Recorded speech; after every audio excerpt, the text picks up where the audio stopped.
Madam आज गणेश विसर्जन दिवस आहे, नेमकं कशा पद्धतीने विसर्जन व्हावं तुम्हाला वाटतं? आम्ही श्री शहाजी छत्रपती महाविद्यालयाचे विद्यार्थी आहोत. दरवर्षीच आम्ही गणेशोत्सव हा म्हणजे इको फ्रेंडली गणेशोत्सव साजरा करत असतो. आम्ही आमच्या कॉलेजमध्ये सुद्धा शाडूच्या मातीपासून गणपती तयार करून विद्यार्थ्यांच्यामध्ये जनजागृती करत असतो. तसेच दरवर्षी आमच्या शहाजी कॉलेजचे विद्यार्थी गणपती विसर्जनासाठी या पंचगंगा घाटावरती एकत्र येतात. आपण इको फ्रेंडली गणेशोत्सवांचं विसर्जन केल्यामुळं जे नदीचं होणारं प्रदूषण आहे हे प्रदूषण टळेल आणि सर्वांनीच जर इको फ्रेंडली विसर्जन केलं तर नदीमध्ये जे होणारं प्रदूषण आहे किंवा आपण हे जे गणपतीला 5 दिवस निर्माल्य वगैरे वापरतो त्याचं पाण्यामध्ये प्रदूषण न करता आपण एकत्र करून जर त्याचा आपण खत निर्मितीसाठी उपयोग केला तर चांगल्या पद्धतीने होईल. आणि असे जर सर्वांनी जर इको फ्रेंडली गणेशोत्सव जर साजरा केला तर आपण पर्यावरणाला प्रदूषणासाठी आपण आळा घालू शकतो. म्हणून आम्ही हा एक जनजागृतीसाठी आम्ही दरवर्षी हा उपक्रम राबवत असतो. नमस्कार, मी साहिल कांबळे, श्री शहाजी छत्रपती महाविद्यालयातून आम्ही इथं आलेलो आहेत. आता तुम्ही जसं बोला की इको फ्रेंडली गणेशोत्सव साजरा केला पाहिजे, विसर्जन तसंच डॉल्बी लावल्यामुळे काय होतं तर याचा एक वाईट परिणाम आपल्या जीवनावर होत आहे.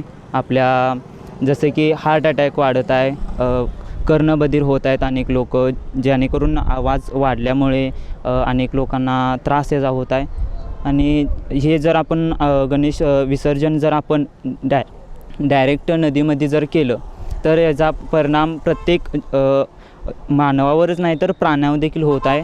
आणि याचं वेगवेगळ्या रंगामुळे अनेक केमिकल वापरल्यामुळे आपल्या किडनीवर म्हणा, आपल्या त्वचेवर म्हणा, आपल्या प्रत्येक ह्याच्यावर ह्याचा वाईट परिणाम होत आहे. त्यामुळं मानवी जीवन विस्कळीत होत आहे.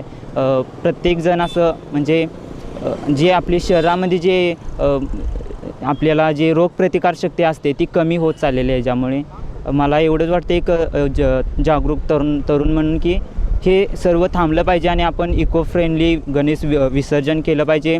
डॉल्बी न वाजवता आपण पारंपरिक पद्धतीनं आपण वाद्य वाजवलं पाहिजे. शांततेमध्ये, आनंदामध्ये आपण गणेश विसर्जन साजरं केलं पाहिजे. आत्ताच सांगितल्याप्रमाणे की गणेशोत्सव हा पारंपरिक पद्धतीने साजरा केला पाहिजे. म्हणजे जेव्हा हे लोकमान्य टिळकांनी ही जी कल्पना मांडली होती ती सर्व समूह एकत्र येण्यासाठी मांडलेली होती, जेणेकरून की आपणाला काही गोष्टी साध्य करता येतील. त्यामुळे हा उत्सव जो आहे तो एकत्र साजरा करण्यासाठी आहे. आणि बहुतांश आज जिकडे तिकडे बघितलं की स्वतंत्रता म्हणजे स्वतंत्र प्रत्येकाचं मंडळ स्थापन झालेलं आहे, त्याचा वाईट परिणाम होत आहे. कारण ते ईर्षेनुसार काही पारंपरिक वाद्यांचा न उपयोग करता DJ वगैरे चालू आहे. DJचं म्हणजे अति वापर चालू आहे. जर तो आवाक्यात आणायचा असेल तर पारंपरिक पद्धतीला जरा महत्त्व दिलं पाहिजे. आणि त्याच्यामुळे ध्वनी प्रदूषणसुद्धा मोठ्या प्रमाणात होतं, जेणेकरून की आपणाला जाणवत नाही. पण ते पक्ष्यांच्या प्राण्यांच्या जर माध्यमातून बघितलं तर हळूहळू ते पक्षी आणि प्राणी त्या साऊंडला बळी पडत आहेत. कारण त्यांच्यामध्ये रेडिएशन मोठ्या प्रमाणात होत आहे. त्यामुळे हे जे त्याचप्रमाणे आपण प्लास्टिक जे वापरतो आहे त्याची विल्हेवाटसुद्धा लावता आली पाहिजे, की जेणेकरून त्याचा वापर कमी करता आला पाहिजे.